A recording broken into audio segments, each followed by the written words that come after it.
Hey friends, this is Coach Tanisha Marie. Welcome to my channel. And if you're new here, make sure you subscribe, like, share. Hit the notification bell for updates on more upcoming videos.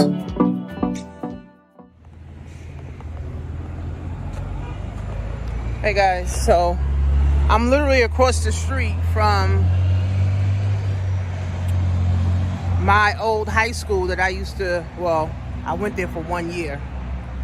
I'll show you guys. That's the high school over there. And I went to that high school for 1 year and I got kicked out because I was terrible. I was fighting all the time. I was cutting class all the time. I was terrible in high school. And then I straightened up in like 10th grade. I was terrible in high school. Fighting, stealing, robbing. But I also was a troubled child too, right? I was a troubled child. My, I really didn't have any guidance. My mom wasn't really there for me. My grandmother went to work.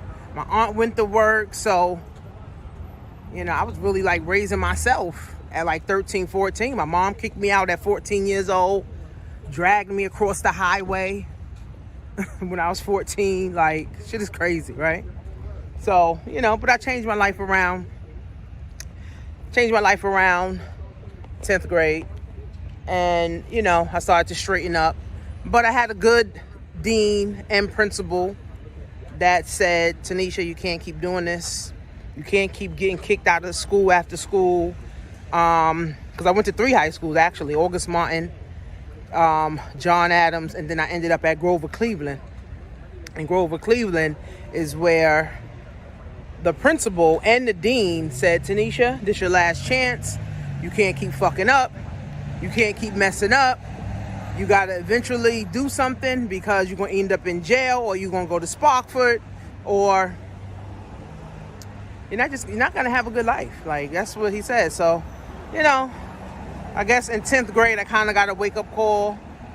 And then in my 12th grade year, I actually got pregnant. So I didn't really get it all together. I ended up getting pregnant by my daughter's father. At like 17, and then I ended up getting my GED. So I never actually got my high school diploma. I actually got my GED, and I paid $10 to get my GED because I ended up wanting to be a cop, and they needed my high school diploma, and I didn't have my high school diploma, so I had to go pay $10 to get my GED. And then my aunt, she put me in college, and I went to Queens College for 2 years, and I wanted to stop. And I said, I don't want to do this. I don't want to be going to school for another 2 years, 10 years.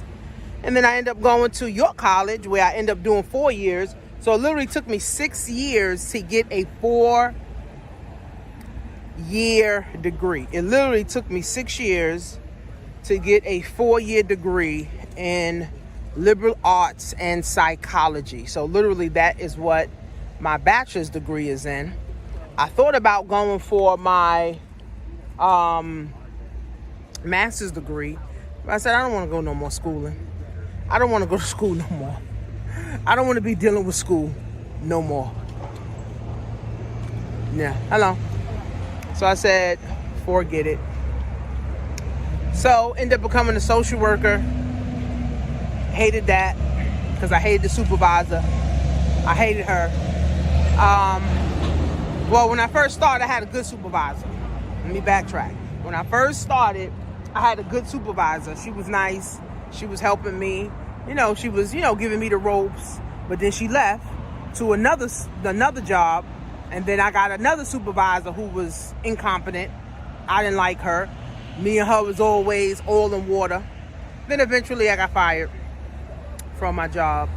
And, I had a decision to make. I was married, had 2 kids, just had a new baby. My youngest, actually, 14 years. I just had her, and I was like, I gotta make a decision. We was living in the basement. My husband just started his career. I'm like, what are we gonna do? Is either I went back to school to get a higher degree or go look for another job. You know what? I was sick of jobs. I was sick of listening to people. I was sick of, That's up to you. Yeah. No, that's up to you. I was sick of jobs. I was sick of listening to people. So I said, I don't want to go get a job. So I ended up doing real estate, wholesale, and did that for about 2 years. I liked it, but the only thing is, real estate, you got to be chasing buyers. You got to be chasing sellers.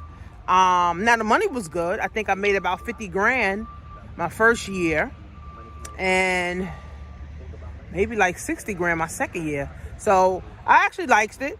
I was able to be home with my daughter and, close a few deals. And, back then, the economy was better. So it was easier to do wholesaling. And me going and understanding how real estate worked, it was good. It was actually good. But then I didn't like doing that. Then my cousin introduced me to network marketing. I got into network marketing. I hated that at first because I was like, well, damn, how do you recruit people? How do you get people to buy from you? How do you get people to do this? And how do you get people to do that from you? It was a lot. But then I had to learn the skill.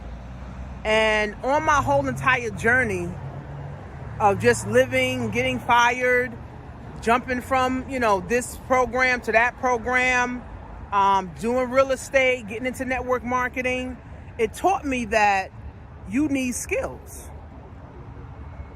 This school is actually a big school. It taught me that you need skills. And your skills can go anywhere. Like, you can literally go anywhere with your skills. Like, you can go literally anywhere with skills. So I started to build skills of recruiting.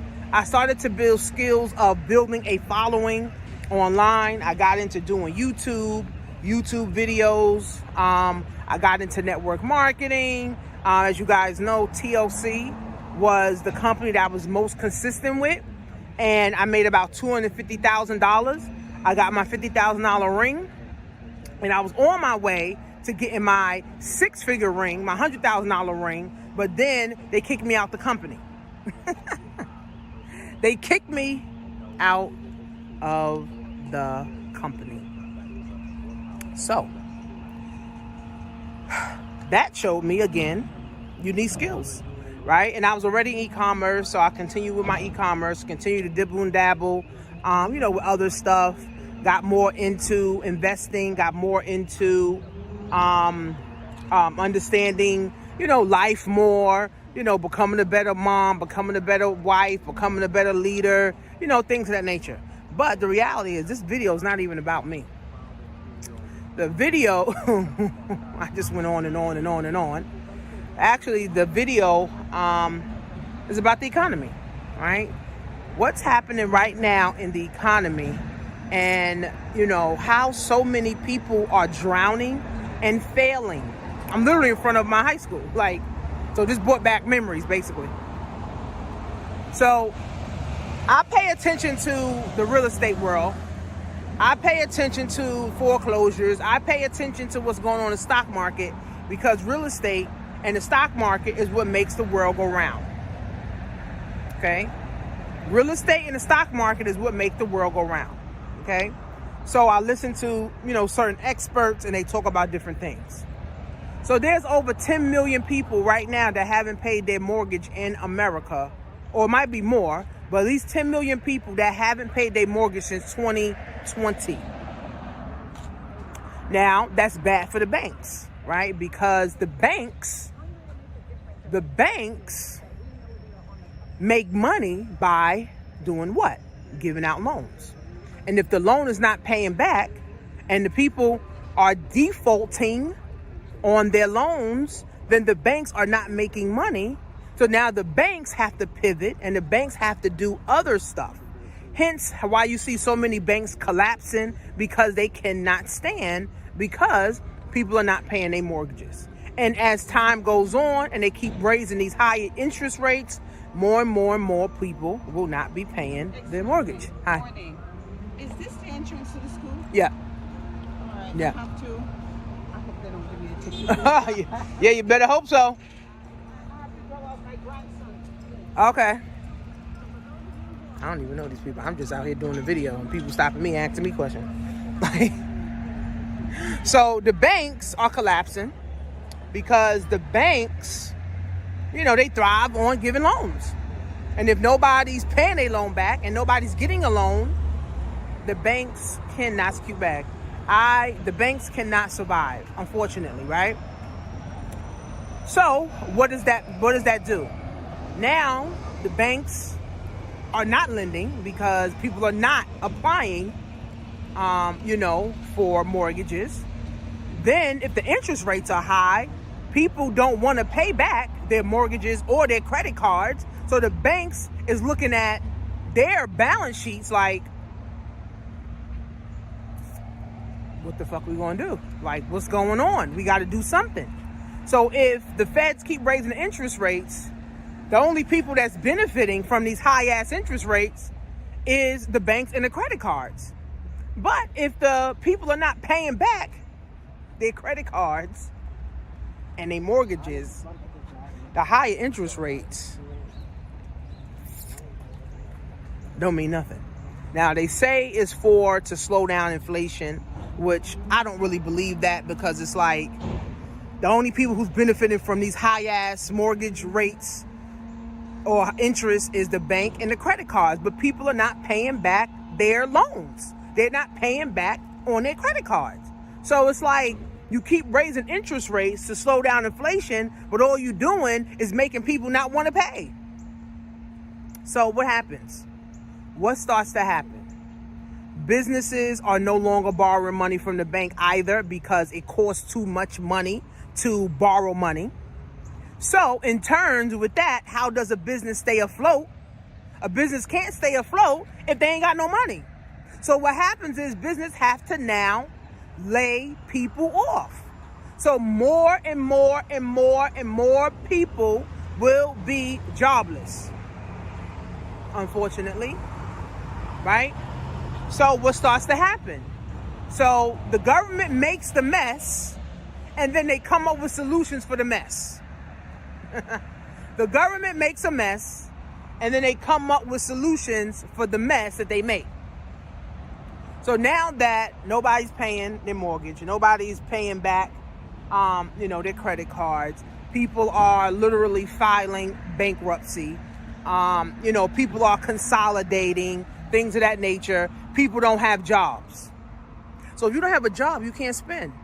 If you don't have a job, you can't invest. If you don't have a job, you can't buy. I forgot the name of the website, but I think it's like daily layoffs or something like that. Dailylayoffs.com, something like that, where it shows all the businesses that's laying off every day, all the businesses that's closing every day. And there's a lot of businesses and there's a lot of jobs laying people off every single day. Okay? And then what happens is now unemployment goes up. And then if you don't have enough people working a job to pay into unemployment, the people that's trying to get on unemployment don't have any money. So what is the government doing? The government now, I feel what the government's going to do is a universal basic income. The universal basic income. The universal basic income, meaning they're going to start giving everybody $1,200 or $1,000 a month, which $1,000 ain't nothing and $1,200 ain't nothing, right? But the government feel like, okay, we made the mess, now we got to fix it. So the economy is literally going down a spiral. But there's two types of economies, right? But it affects everybody. So the wealthy economy and then everybody else. The people that got all the money and everybody else. But the people that got all the money thrives off everybody else. So even the car companies are struggling, right? Even with my lease, my Benz. I'm not renewing my lease, right? I'm not, right? So with that, what happens? Now the companies, they not selling. They not making money, so they got to lay salespeople off, right? Leasing, even though leasing is based on your credit, not interest rates. But still, leasing, you still got to pay the car note. Finance, you still got to pay the car note, right? So the wealthy people thrive on everybody else. And if the everybody else ain't paying for stuff, then the wealthy also too start to look like, okay, what the fuck we gonna do? What are we gonna do? So the opportunity in this is that more people are going into foreclosure, unfortunately, right? And that's bad, right? Because people are losing their home, people going homeless. The problem with that too is that the crime is gonna go up. The government is building more jails because crime is going up. So the people that really benefit from the chaos, whether the economy is good or bad, is the government. The people who creating the fucking problem. So the government creates a problem. They win in a bad economy. They win in a good economy. The government, right? So I feel like, we should overthrow the government and get a whole new set of government or leaders in, to help this economy. So if you find yourself more month than money, it's the economy. And if you find yourself, no money and you depleting your savings, it's the economy, right? But one thing I'm always say, guys, that the internet is still thriving. I'm still making $1,000 a day. I'm still making, 10, 20 grand a month. I'm still helping people. People still buying my courses. People still buying my trainings. Like, the internet is still alive and well. So in all of this, learn some skills. Like I told you, I learned that having skills is what pays the bills. So with the internet, you can go anywhere in the world, guys, and work from home. Work online, work on the internet. So if you find yourself less money, if you find yourself stressed out, if you find yourself feeling depressed around money, start learning new skills. Because the only people that's winning is the government. Yeah, wealthy people are winning too, but if they thrive on everybody else and everybody else ain't spending and everybody else ain't buying houses and everybody else ain't paying their credit cards and everybody else losing their jobs, then it affects everybody, right? It's an ecosystem.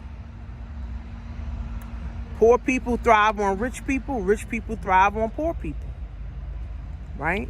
So, car companies struggling, different businesses are struggling, people are struggling, but you don't have to struggle, right? I told my husband, that we don't have to struggle, right? And at the end of the day, you only struggle in your mind, right?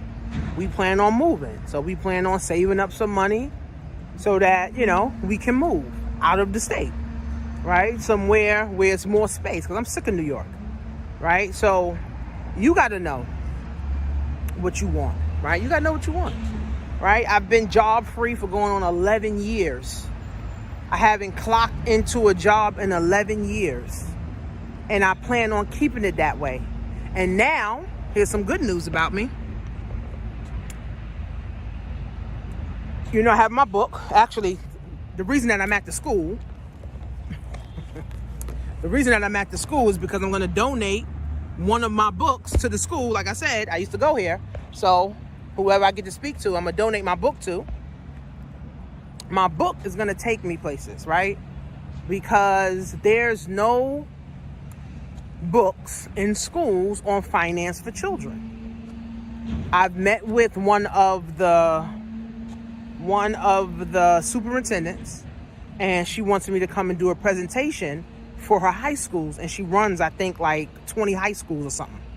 So if all goes well, my book will be in like 20 high schools, and then I'll be able to go and teach my training, my 7-week course, to high schoolers that is trying to get into the world. And this is right up my alley because I'm a teacher at heart. I always wanted to be a teacher. I always wanted to teach math. And now I'm a real life teacher, teaching math, teaching money, teaching finance. Now I do taxes as well. Taxes is another one of my businesses that I actually do. This year I had about 15 clients. I just want to get maybe about 40 to 50 clients and just have those clients.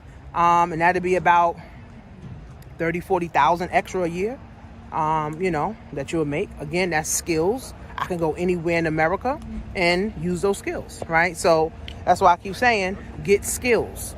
Don't just look for a job because it got good benefits, because the jobs is laying people off left and fucking right. So all I'm doing is just planting my seeds. Now is the time to get financially educated. Now is the time to start planting your seeds. Now is the time, to start cutting back. Now is the time, not to buy a house. Now's the time not to, getting a new car that you can't afford.